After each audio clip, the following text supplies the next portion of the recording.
नमस्कार, मी अमोल बक्षी आणि हा चॅनल आहे अमोल बोल मराठी. बोलतो तुमच्या मनातले बोल. हा जो आजचा टॉपिक आहे हा ॲक्च्युली मला ज्या कमेंट्स येत असतात इंस्टाग्रामवर किंवा फेसबुकवर किंवा यूट्यूबवर, त्या कमेंट्समधनं आलेला आहे की बऱ्याचदा असं होतं आयुष्यामध्ये की खूप सारे ऑप्शन्स असतात, खूप गोष्टी करायच्या असतात आणि निर्णय घेता येत नाही. निर्णय घेताना नेहमी हा घेऊ का तो घेऊ, हे निवडावं का ते निवडावं, राईट चॉईस ज्याला आपण म्हणतो किंवा सही डिसिजन लेना है, सही फैसला लेना है, तर सही फैसला होत नाही. जो योग्य निर्णय असतो तो घेऊ शकत नाही.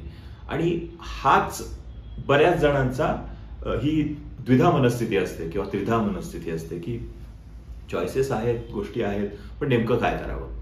तर यासाठी हा व्हिडिओ आहे की नेमकं काय करायचंय, नेमकं कशा पद्धतीने निर्णय घ्यायचा. मी माझी प्रक्रिया सांगतो की मी काय करतो किंवा मी इतरांची काही जे माझ्या ओळखीत आहेत जे खूप यशस्वी झाले आहेत त्यांची प्रक्रिया सांगतो.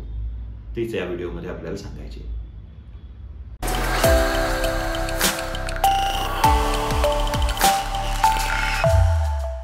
आयुष्यात खूप वेळा सिच्युएशन्स अशा येतात की जेव्हा आपल्याला एकाची निवड करायची असते. 4 गोष्टी असतात, 4 पैकी एकाचीच निवड करायची असते. म्हणजे अगदी साध्या गोष्टी असतात की आपण बाहेर पडलोय कुठेतरी आणि मजेसाठी बाहेर पडलोय. मजेसाठी बाहेर गेल्यानंतर आपण हॉटेलमध्ये जातो आणि हॉटेलमध्ये मेन्यू कार्डवर 300 पदार्थ असतात आणि 300 पदार्थांमधनं आपल्याला प्रत्यक्ष आता आपल्या टेबलवर 3 पदार्थ आले तरी पुरेसे असतात.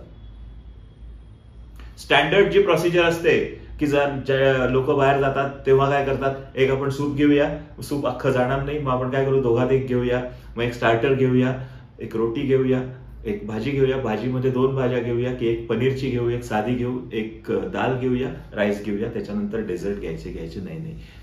म्हणजे अख्ख्या मेन्यू कार्डवर 300 पदार्थ होते. त्या 300 पदार्थामधले आपण 6 पदार्थ निवडले आपल्या 4 जणांच्यासाठी, 5 जणांच्यासाठी 6च पदार्थ निवडले.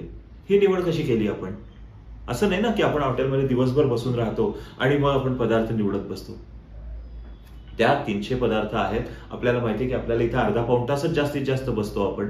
याच्यापेक्षा जास्त आपल्याला वेळ नाही, आपल्याला परत पुढे जायचंय.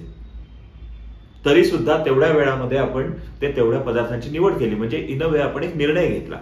तर हा निर्णय कसा घेतला, याची प्रक्रिया काय होती की इथेही तेच होतं की आपल्यासमोर असंख्य पर्याय होते. बरं, त्याच्यात असाही पर्याय असू शकतो की व्हेज का नॉन व्हेज, तरी सुद्धा आपण निवड करताना व्यवस्थित निवड केली. तर ही प्रक्रिया काय असते, ही झाली छोटी गोष्ट. याच्यापेक्षा लाईफमध्ये, आयुष्यामध्ये बऱ्याचदा असं होतं की आपल्याला सायन्स घेऊ, आर्ट्स घेऊ, कॉमर्स घेऊ. 10वी नंतर मुलांचा हा प्रश्न असतो. म्हणजे मुलंच नाही, मुलांचे पेरेंट्स पण असतात की 10वी नंतर काय घ्यायचं, कुठली साईड निवडायची जेणेकरून या मुलाचं, मुलीचं करिअर खूप चांगलं होईल, पुढे जाऊन आयुष्यात त्यांना काही अडचणी येणार नाहीत. पण त्याची निवड आत्ताच करायला पाहिजे.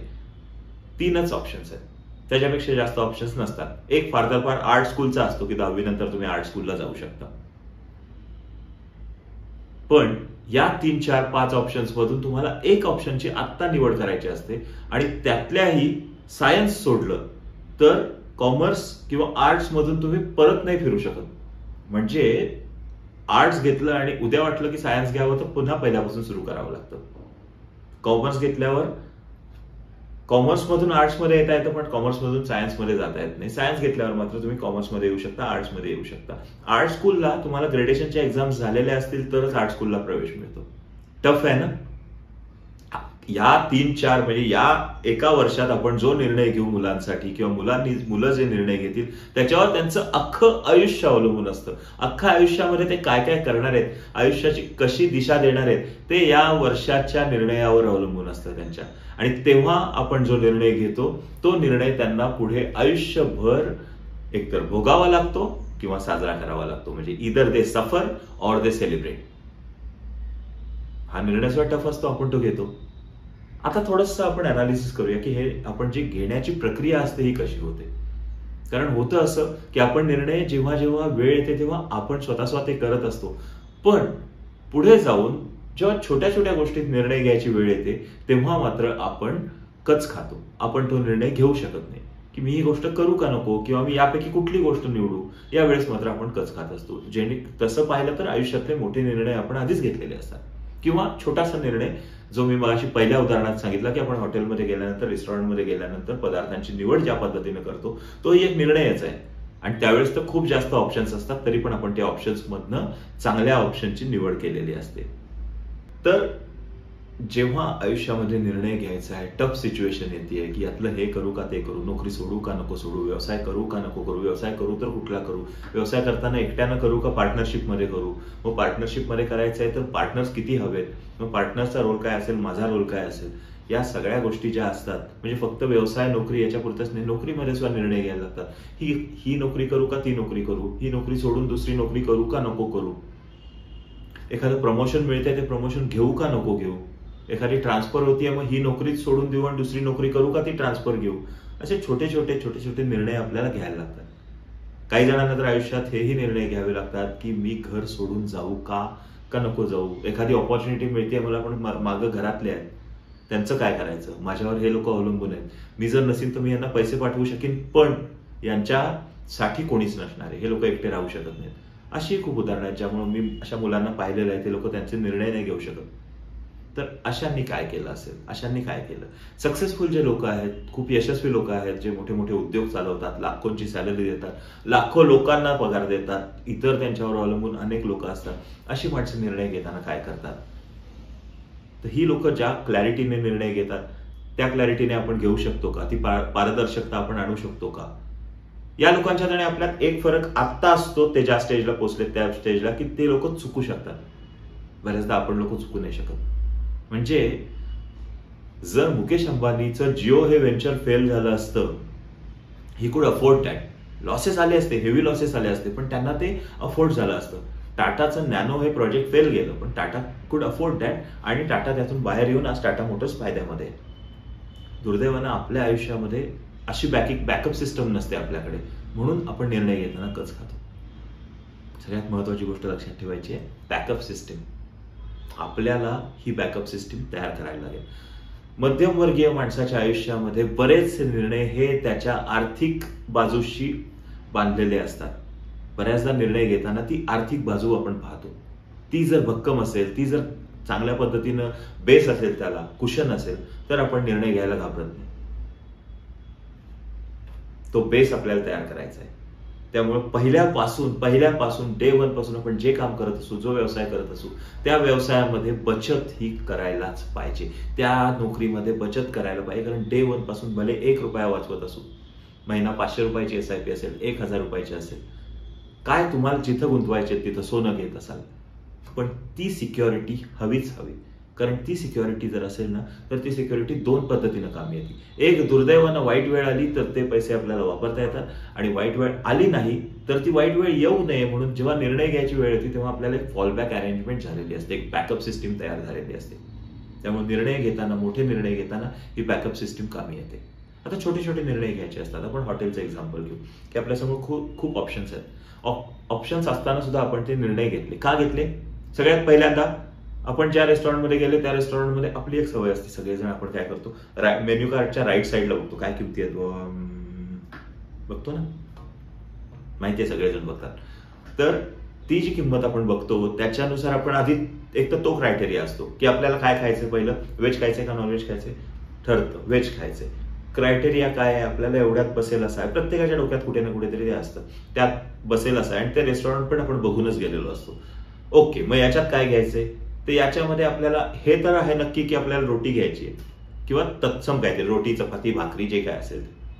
युजली आपण पंजाबी टाईपचं असेल तर रोटी घेतो, ठीक आहे. मग काय खायचं, पंजाबी का महाराष्ट्रीयन, तिथं ठरलं. म्हणजे आपण एक चॉईसेसचे सब चॉईसेस करायला लागतो. जे आपले प्रॉब्लेम्स आहेत, जे आपले चॉईसेस आहेत, आता जे पर्याय आहेत ज्यातून आपल्याला एका पर्यायाची निवड करायची आहे, ते पर्याय कागदावर लिहून काढायचे. हॉटेलने आपल्यासाठी ते काम केलं, मेन्यू कार्डवर लिहून. पण आपल्या आयुष्यातले आपले पर्याय आपल्याला एका कागदावर कॉलम्समध्ये लिहून काढायचे. हे का लिहून काढायचे, तर यातले आपल्याला प्रोज अँड कॉन्स शोधायचे. प्रोज अँड कॉन्स म्हणजे त्यातल्या जमेच्या बाजू आणि त्यातल्या कमकुवत बाजू. जे काय आपले पर्याय आपण कागदावर लिहिले त्याचं टेबल अशा पद्धतीनं करायचं, कॉलम्स 2 होतील, 3 होतील कॉलम्स, म्हणजे उभ्या जे असतील ते 3 कॉलम्स होतील. एका कॉलममध्ये तो आपला पर्याय असेल, सगळे पर्यायाची लिस्ट असेल, 1 2 3 4 जेवढ्या काय असतील ते, आणि दुसऱ्या कॉलममध्ये असेल जमा प्रोज, तिसऱ्या कॉलममध्ये असतील कॉन्स, त्याचे तोटे, फायदे आणि तोटे. मग तो पर्याय निवडून त्या पर्यायासमोर हा जर मी स्वीकारला तर काय होईल, चांगलं काय होईल, वाईट काय होईल, फायदे काय आहेत, तोटे काय आहेत, अशी त्यांची लिस्ट करून एक हा पर्याय होतो की यातला जो सगळ्यात जास्त फायदे देणारे आहेत तो आपण निवड करू शकतो. आता 2-3 एकत्र आहेत की 2-3 पर्याय असे आहेत की ज्यातून फायदे पण चांगले आहेत, तर मग आपल्याला त्यातून चांगल्या पर्यायाची निवड करायची असते. मग येतो आपल्याला काय आवडतं, म्हणजे आपला इंटरेस्ट नाही नुसता, तो इंटरेस्ट तात्पुरता असू शकतो. आपण जे जमतं काय चांगलं, काय केल्यानं आपल्याला आनंद होणार आहे, काय केल्यानं आपली आर्थिक स्थिती मजबूत राहणार आहे, फार महत्वाचा मुद्दा आहे. आपण कितीही काहीही म्हटलं की आपल्याला एखादी गोष्ट आवडतीये, आपल्याला करावीशी वाटतेय, सगळं मान्य आहे, पण आर्थिक स्थिती जर आपल्याला साथ देणारी नसेल तर आपण ती गोष्ट करू शकत नाही. आज नोकरी सोडून व्यवसाय करायला घेतलेले अनेक जण मी पाहतो की एक 6 महिन्यात त्यांना लक्षात येतं की याच्यात काटेकुटे फार आहेत बाबा, हे काय अनिश्चित आर्थिक आवक होत असते त्याच्यातनं. 1 तारखेला आपल्याला हमखास पगार येत नाही, व्यवसाय सोडतात आणि पुन्हा नोकरी करतात. ही स्थिती होऊ नये याच्यातून ऍटलिस्ट परतीचा मार्ग आहे, पण बऱ्याच ठिकाणी परतीचा मार्ग नसतो. त्यामुळे जे आपले पर्याय आहेत आता आपल्याकडे, जे कट शॉर्ट करून आलेले पर्याय होतात, त्या पर्यायांमधून पुन्हा हा विचार करायला हवा की आपल्याला जमतं काय चांगलं, ही कुठली गोष्ट आहे की आपण बॅक ऑफ द हँड करू शकतो, त्याला काय म्हणतात ड्रॉप ऑफ अ हॅट. की फॉर एक्झाम्पल मी काय आहे, मी समजा मला जर निवड करायची वेळ आली, मी रायटर आहे, डिरेक्टर आहे, मी प्रेझेंटर आहे, मी टीचर आहे, काय करू शकतो मी चांगलं. मी टीचर कधी चांगला होईल, जेव्हा मला हे जे मी आज येत आहे, मला मी लेखक आहे, मी ऍडव्हर्टायझिंग मध्ये काम केलंय, मी फिल्म्स बनवतो, या गोष्टी मला येतात म्हणून मी शिकवू शकतो, त्यातलंच शिकवू शकतो. उद्या जर मला कोणी रसायनशास्त्र शिकवायला सांगितलं तर मी शिकवू शकत नाही, कारण मला येत नाही ते. मला काय येतं, मला ऍडव्हर्टायझिंग येतं, मला लिहायला येतं, मी फिल्म मेकिंग करतो. 3 गोष्टी येतात, तेवढ्याच 3 गोष्टी मी शिकवू शकतो. म्हणजे जर मला पर्यायातनं निवड करायची वेळ आली तर मी नेहमी सांगतो, जसं I am a better writer, a good director and a worst actor. Teacher म्हटलं तर I am a good teacher. मी जे शिकवतो ते मुलं एंगेज्ड असतात, ऐकतात. तर मी निवड करताना असं करीन की मग मी रायटर आहे, मग ती ऑपॉर्च्युनिटी आधी असेल तर रायटर आहे. मग रायटरमध्ये मला पे स्केल काय आहे, तर ते मला एवढे पैसे मिळणार, वेळेस मी डिरेक्ट केलं तर एवढे मिळणार. हीच गोष्ट मी प्रोड्युसर झालो, समजा तोच प्रोजेक्ट मी प्रोजेक्ट म्हणून उचलला, तर त्यामुळे मला जास्त फायदा मिळणार आहे का, व्याप असतील पण फायदा जास्त मिळणार आहे का, हो. मग मी प्रोड्युसर होतो, जे मी झालोय. म्हणजे मी त्या गोष्टी तेवढ्या करता निवडल्या की मला माहिती होतं नुसतं रायटर होऊन, नुसतं डिरेक्टर होऊन किती पैसे मिळणार आहेत, आणि मी ज्या स्टेजवर करिअरला सुरुवात केली होती त्या स्टेजमध्ये परत जाऊ शकत नव्हतो. मग मी कशाची निवड केली की ज्यातून मला जास्त पैसे पण मिळतील आणि हीच कामं करायला मिळतील, म्हणजे उलट म्हणेन मी, तीच कामं करून मी जास्त पैसे मिळवू शकतो. रिस्क आहे, ऑफकोर्स आहे, म्हणून मी त्याची निवड केली. सांगायचा उद्देश हा आहे की आपण पर्यायांची निवड करताना आपल्याला क्लॅरिटी हवी की या पर्यायांची निवड केल्यानंतर आपले किती तोटा होणार आहे, आपला किती फायदा होणार आहे, ज्यातनं फायदा सगळ्यात जास्त होणार आहे आपल्या खिशाला, आपल्या मनाला, आपल्या मेंदूला, आपल्या घरच्यांना, आपल्या जवळच्यांना. त्या गोष्टीची निवड केलं केव्हाही चांगलं, कारण ती गोष्ट केल्यानंतर एक खात्री असते की आपण यातून शक्यतो फेल होणार नाही. म्हणजे फेल्युअरचे चान्सेस लेट्स से 90-10 आहेत. 10% चान्सेस फेल्युअरचे आहेत, 90% सक्सेसचे आहेत. ऑब्व्हियसली आपण सक्सेस जिकडे असते तेच निवड करतो, यश जिथं असतं त्याचीच निवड करतो. त्यामुळं आपण जेव्हा पुन्हा हॉटेलचं एक्झाम्पल, आता आपलं ठरलेलं आहे की आपल्याला 4 गोष्टी घ्यायच्यात, त्यात भाज्या आपण 2 घ्यायच्यात, मग एक भाजी जी आहे ती भाजी खायची आहे लोकांना, त्यामुळे भाजी असेल ज्याच्यामध्ये ऍक्च्युअल सब्जी असेल, आणि ज्याच्यामध्ये एक मुलांना पनीर आवडतं म्हणून पनीर चॉईस ठरला. मग त्या पनीरमध्ये काय सगळ्या सारख्याच असतात, शेवटी एक कुठेतरी एकाची निवड करायची असते, मग ती एकाची निवड केली, दॅट्स इट. आपल्याला राईस घ्यायचा आहे, मग राईस बरोबर दाल पाहिजे आहे का कुठला वेगळा राईस घ्यायचा आहे ते नंतर ठरवू शकतो आपण, भूक किती आहे त्याच्यावर ठरवू शकतो. पर्याय निवडताना त्या गोष्टी, म्हणजे एकमेकावर अवलंबून असलेल्या गोष्टींची सुद्धा आपण विचार करत असतो. ओके, मी हा निवडलाय पण ऑलरेडी माझ्याकडे या गोष्टी मी केलेल्या आहेत, म्हणजे हा अनुभव आहे, या अनुभवाच्या जीवावर मी आता हे करणार आहे. थोडक्यात भूक किती राहिली आहे त्याच्या बेसिसवर मी करणार आहे. आपल्याकडं आपले पर्याय निवडण्यासाठीचे पूरक गोष्टी ऑलरेडी असतात, आपण त्या बघत नाही. त्या बघण्यासाठी जेव्हा ते ऑन पेपर येईल आणि त्याचे फायदे तोटे समोर येतील तेव्हा खूप सोपं होऊन जातं आपल्याला.